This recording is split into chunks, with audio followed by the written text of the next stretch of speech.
Good morning बच्चों। आज मैं आप द्वितीय वर्ग के छात्रों को हिंदी व्याकरण पढ़ाने जा रहा हूँ। इसके पहले भी आप लोगों को हम व्याकरण मैसेज किए थे, जिसमें जनरल हम व्याकरण के बारे में बताए थे, सार्वजनिक रूप में हम बताए थे। पाठ्य पुस्तक के आधार पर आज हम आप लोगों को बताने जा रहे हैं कि आखिर प्रथम पाठ में आप लोगों के पाठ्य पुस्तक में क्या पढ़ाना है और क्या पढ़ना है। आप द्वितीय वर्ग के बच्चों को आज हम पढ़ाने जा रहे हैं भाषा और व्याकरण। दो चीज़ें हैं, एक है भाषा और दूसरा है व्याकरण, लैंग्वेज एंड ग्रामर। अब सबसे पहले हम अपनी बातों को समझने के लिए भाषा का प्रयोग करते हैं। भाषा लिखकर या बोलकर प्रयोग में लाई जाती है, अर्थात भाषा वह माध्यम है जिसके द्वारा हम अपने भावों एवं विचारों का आदान प्रदान करते हैं। भाषा के दो रूप होते हैं, मौखिक भाषा और लिखित भाषा।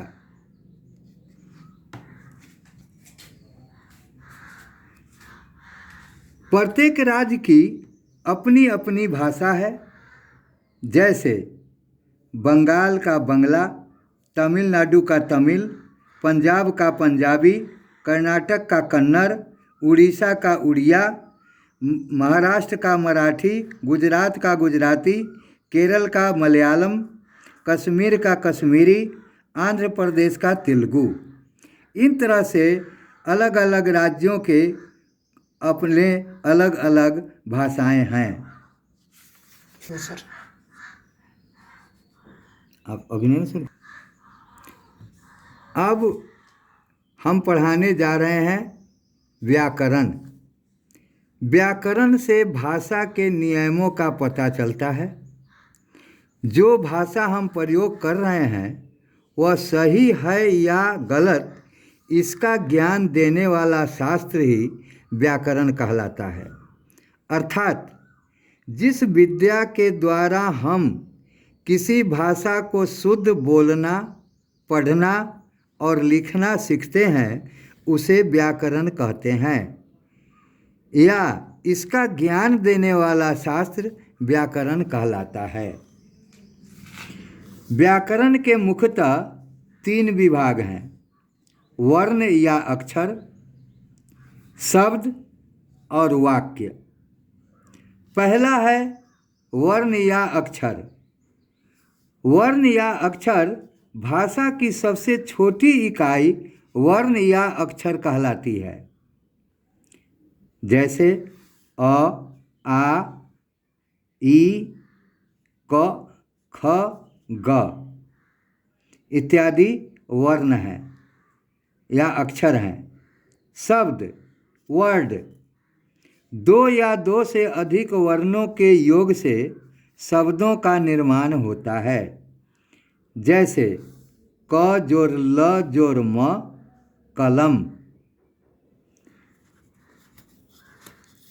सांकेतिक भाषा का प्रयोग विचारों के आदान प्रदान के लिए किया जाता है, परंतु व्याकरण में इसे भाषा नहीं माना जाता है। भाषा के लिखने की विधि को लिपि कहते हैं। वाक्य, शब्दों के सही मेल से वाक्य बनता है। जैसे यहाँ कई शब्द हैं, राम, आम, खा, रहा, है, और इन सबों को एक साथ मिलाकर एक वाक्य बन जाता है और वह वाक्य बनता है कि राम आम खा रहा है। वर्णमाला, वर्णों के समूह को वर्णमाला कहते हैं। हिंदी भाषा में वर्ण दो प्रकार के होते हैं, स्वर वर्ण, व्यंजन वर्ण। स्वर वर्ण जिसे अंग्रेजी में वॉवेल कहते हैं, जिन वर्णों का उच्चारण बिना किसी दूसरे वर्णों की सहायता से होता है उन्हें स्वर वर्ण कहते हैं। हिंदी भाषा में 11 स्वर हैं। अ, आ, हर्ष ई, दीर्घ ई, हर्ष उ, दीर्घ उ, ए, ऐ, ओ, औ और ड़ी। ये 11 स्वर हैं हिंदी में। व्यंजन वर्ण जिन वर्णों के उच्चारण करने में स्वर वर्ण की सहायता लेनी पड़ती है उन्हें व्यंजन वर्ण कहते हैं। व्यंजन वर्णों की संख्या 38 है। कवर्ग अर्थात क, ख, ग, घ, अंग, चवर्ग, टवर्ग, तवर्ग, पवर्ग, ये 25 हुए। अंतस्थ य, र, ल, व, उष्म, तलावे सा, मूर्धन सा, दंस सा और ह, ये 8 जो हैं तो 25 8 33 हुए। अतिरिक्त संयुक्त वर्ण हैं छ, त्र और ज्ञ, इन्हें संयुक्त व्यंजन कहते हैं। तो व्यंजन वर्ण में ही संयुक्त व्यंजन वर्ण भी आते हैं और इनकी संख्या 4 है, छ, त्र, ज्ञ और स्र। छ में क और स का मेल है, त्र में त और ड़ का मेल है, ज्ञ में ग और य का मेल है, स्र में स और ड़ का मेल है। इन तरह से दो व्यंजन वर्णों के मेल से बने व्यंजन को हम संयुक्त व्यंजन वर्ण कहते हैं। इसके अतिरिक्त और भी 2 वर्ण हैं जिन्हें उत्क्षिप्त वर्ण कहते हैं और वो हैं ढ, बड़ी र और ढ, बड़ी र और ढ। आप जानते हैं कि ये दोनों टवर्गीय वर्ण हैं। टवर्ग में ड और ढ पड़े हैं, उसे ही नीचे उसके नुक्ता देकर बिंदु देकर ड को बड़ी र और ढ को ढ बना दिया गया है। और इस प्रकार एक ही वर्ण से ये परिवर्तित होकर दूसरे वर्ण बने हैं, इसीलिए इन्हें हम उत्क्षिप्त व्यंजन भी कहते हैं।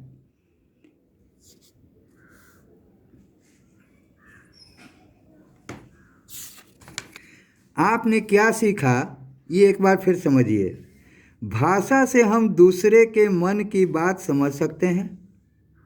भाषा के 2 रूप हैं, मौखिक और लिखित। जिस विद्या के द्वारा हम किसी भाषा को शुद्ध बोलना, पढ़ना और लिखना सीखते हैं उसे व्याकरण कहते हैं। भाषा की सबसे छोटी इकाई वर्ण या अक्षर कहलाती है। जैसे अ, आ, ई आदि। 2 या 2 से अधिक वर्णों के योग से शब्दों का निर्माण होता है। जैसे क जोड़ ल कल, क जोड़ ल जोड़ म कलम, ख जोड़ ट जोड़ म जोड़ ल खटमल आदि। शब्दों के सही मेल से वाक्य बनता है। जैसे राम एक शब्द है, आम एक शब्द है, खा एक शब्द है, रहा एक शब्द है एक शब्द है। और जब इन सभी शब्दों को एक क्रम में जब हम सजाते हैं तो उसे एक वाक्य बनता है, जो बनता है राम आम खा रहा है। इस प्रकार से सही शब्दों के क्रमबद्धता को हम वाक्य कहते हैं। फिर उत्क्षिप्त व्यंजन, बड़ी और ढ को उत्क्षिप्त व्यंजन कहते हैं क्योंकि ये दूसरे व्यंजन से ही बने हुए व्यंजन हैं। संयुक्त व्यंजन 2 व्यंजन वर्णों के मेल से जब वे बीच के स्वर को छोड़कर जब 2 व्यंजन वर्ण एक होकर एक नए वर्ण बनते हैं तब उसे हम संयुक्त व्यंजन वर्ण कहते हैं। उनकी संख्या 4 है, छ, त्र, ज्ञ एवं स्र। अब बच्चों, अभ्यास में आपके कुछ प्रश्न दिए गए हैं और मैं उम्मीद करता हूँ कि आप लोगों को जो हम पढ़ाए हैं उसे सही ढंग से अगर आप लोग पढ़ेंगे, याद करेंगे, समझेंगे तो इन सारे प्रश्नों के उत्तर आप स्वयं भी दे सकते हैं। अगर आपको इसके उत्तर देने में किसी प्रकार की कठिनाई होगी तो फिर हम लोग बाद में इन सारे प्रश्नों को हल करके भी आप लोगों को हम भेजेंगे। बाद में उससे आप मिलान करके अपने प्रश्न उत्तर को देखेंगे, अथवा आप अपने लिखे गए उत्तर को आप व्हाट्सएप में डाल दीजिएगा तो फिर हम लोग विद्यालय में ही आपके उत्तर को भी देख सकते हैं कि आपने उसको क्या लिखा है। अब आपका प्रश्न है, जरा प्रश्न हम पढ़ते हैं। भाषा किसे कहते हैं, इनके कितने रूप हैं? व्याकरण किसे कहते हैं और इनके कितने विभाग हैं? वर्ण की परिभाषा लिखें। तो वर्ण की परिभाषा हम बताए हैं, या वर्ण को अक्षर ही कहते हैं तो उसकी परिभाषा आप लोगों को बताया गया है। स्वर और व्यंजन वर्ण की परिभाषा भी बताया गया है। संयुक्त व्यंजन किसे कहते हैं तो वो भी हम आपको बताए हैं। तो इन सारे प्रश्नों का उत्तर देना है। दूसरा में रिक्त स्थानों को निम्नलिखित शब्दों से भरें। जिन वर्णों का उच्चारण डैश वर्ण की सहायता के बिना होता है उन्हें डैश वर्ण कहते हैं। हिंदी भाषा में डैश व्यंजन होते हैं। दो व्यंजनों के योग से डैश व्यंजन बनते हैं। डैश और डैश उचित व्यंजन हैं। डैश डैश के मिलाने से ज्ञ संयुक्त वर्ण बने हैं। डैश और डैश व्यंजन को मिलाकर स्र संयुक्त व्यंजन बने हैं। अब है सही कथनों के आगे 9 तथा गलत चिन्हों के सामने क्रॉस का चिन्ह लगाना है। हिंदी भाषा में 11 स्वर होते हैं। य अंतस्थ व्यंजन है। ढ़ और बड़ी र उत्क्षिप्त व्यंजन है। व्याकरण शुद्ध बोलने, पढ़ने और लिखने की विद्या है। सही विकल्प का चिन्ह लगाना है। ऊष्म व्यंजन डैश हैं। य र ल व त्राय स मूर्धन स दन स ह त थ द ध न। इन तीनों विकल्पों में से कौन सा विकल्प सही है, ये यहाँ क्रमांक देना है। क सही है तो क लिखेंगे, ख सही है तो ख लिखेंगे, ग सही है तो ग लिखेंगे। उसी प्रकार स्वर कितने होते हैं? 11, 12, 13। 6 वर्ण में किन दो वर्णों का योग है? त और र, त और त्रिड़ी और र, क और स। व्याकरण के कितने अंग हैं? 3, 4, 5। त्र वर्ण में किन दो वर्णों का योग है? त और र, त, र, त और र। अब इस प्रकार इसे आप हल करेंगे। अगर संभव हो तो आप लोग स्वयं करेंगे और हमें सूचित करेंगे, अथवा बाद में आप लोगों को इन सारे प्रश्नों को हल कर फिर हम आप लोग को बताएंगे। रचनात्मक कार्य माने कुछ स्वयं करने की बात है कि 4 राज्यों के नाम लिखना है और उनके आगे उस राज्य में कौन सी भाषा बोली जाती है उसका नाम लिखना है। भाषा बोली जाने वाला नाम लिखना है। तो यहाँ 3 और 3 6 राज्य और भाषाओं के नाम लिखना है। तो आप लोगों को पीछे हम बता चुके हैं कि किस राज्य की कौन सी भाषा है वो या वहाँ बोली जाती है। इसे आप पूरा करेंगे। अगर इसमें किसी प्रकार की दिक्कत होगी तो फिर आगे आप लोगों को हम विशेष रूप से समझाएंगे, इसका प्रश्न का उत्तर भी समझाएंगे, सुझाएंगे। अब इन्हीं के साथ मैं अपने वक्तव्यों को विराम देता हूँ। धन्यवाद।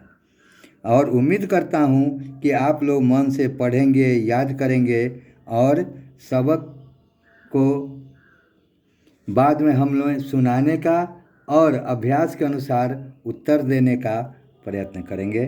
धन्यवाद।